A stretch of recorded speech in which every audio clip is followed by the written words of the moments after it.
नमस्कार मित्रांनो, आज मी तुम्हाला अक्षय तृतीयाबद्दल थोडक्यात माहिती सांगणार आहे. वैशाख शुद्ध तृतीयेला अक्षय तृतीया असे म्हणतात.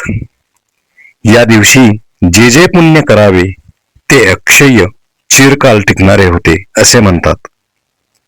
आपण गुढीपाडव्याच्या माहितीत 3.5 मुहूर्त कोणते ते पाहिले आहे. अक्षय तृतीया हा त्यातला अर्धा मुहूर्त आहे. ही तृतीया बुधवारी आली आणि त्या दिवशी रोहिणी नक्षत्र आले तर ती महापुण्यकारक मानली जाते. या दिवशी तसे पाहिले तर आल्या गेल्याला तहानलेल्याला पाणी द्यावे, त्याचे हे प्रतीक. अक्षय तृतीया वैशाखात येते. त्यावेळी उन्हाची तीव्रता वाढलेली असते. त्यासाठीच आपल्या संस्कृतीने जलदानाचे महत्त्व सांगितले आहे. या दिवसापासून खरं म्हणजे उन्हाळा सुरू झाला की लगेचच ठिकठिकाणी पानपोया काढाव्यात. पांथस्थांची गुराढोरांची तहान भागवून त्यांची सेवा करावी. एवढेच नाही तर प्रखर तापाने सुकून जाणाऱ्या वृक्षवेलींनाही पाणी घालावे व त्यांनाही जीवनदान द्यावे. जलकुंभ दान करण्याबरोबरच उन्हापासून संरक्षण मिळविण्यासाठी गरजूंना पंखा, छत्री, पादत्राणेही दान करावीत असे सांगितले आहे. अक्षय तृतीया हा दिवस वसंतोत्सवाचा आहे. चैत्र शुद्ध तृतीयेपासून अक्षय तृतीयेपर्यंत वसंत गौरीचा उत्सव देवीच्या देवळातून साजरा केला जातो. मथुरा, वृंदावन, काशी, द्वारका या ठिकाणच्या देवालयातून हे उत्सव उत्साहाने साजरे केले जातात.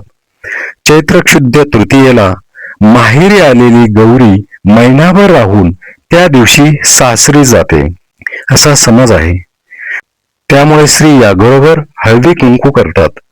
खेडेगावातील स्त्रिया हा सण अत्यंत आनंदाने उत्साहाने साजरा करतात. सकाळी अंघोळी झाल्या की नंतर रस्त्यातून गाणी गात गौरी विसर्जन करतात. गौरीला नैवेद्य म्हणून गोडाचे जेवण करतात.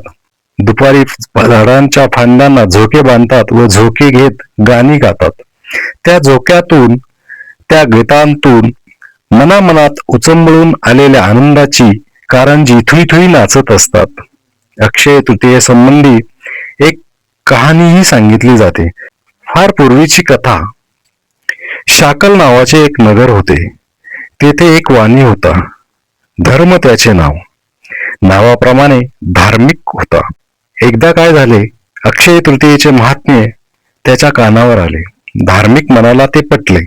तेव्हापासून दरवर्षी अक्षय तृतीयेला नदीवर आंघोळ करून पितरांना तीळ तर्पण करायचा.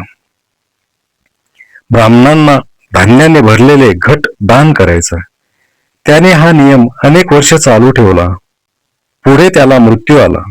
पण या दिवशी केलेल्या पुण्याने पुढच्या जन्मात त्याला कुशावती नगरीचे राज्यपद मिळाले. राज्यपदाचा उपभोग घेताना त्याने मोठमोठे यज्ञ केले, पुष्कळ दान धर्म केला, पण त्याला कधीच काही कमी पडले नाही. त्याचा खजिना कधीच रिकामा झाला नाही, कारण त्याने अक्षय तृतीयेच्या व्रताचे पालन केले होते. त्या दिवशी भरपूर दान धर्म केल्याने त्याच्या पुण्याचा क्षय झाला नाही. आपणही यथाशक्ती दान धर्म केला पाहिजे. योग्य माणसाला दान दिले पाहिजे. या गोष्टीचा बोधच ही कथा देत नाही का? तर मित्रांनो, अक्षय तृतीयेची ही माहिती आपणास कशी वाटली हे आम्हाला कमेंट सेक्शन मध्ये नक्की सांगा. ही माहिती आवडल्यास चॅनलला लाईक करा, सबस्क्राईब करा. पुन्हा भेटूया अशाच नवीन माहितीसाठी.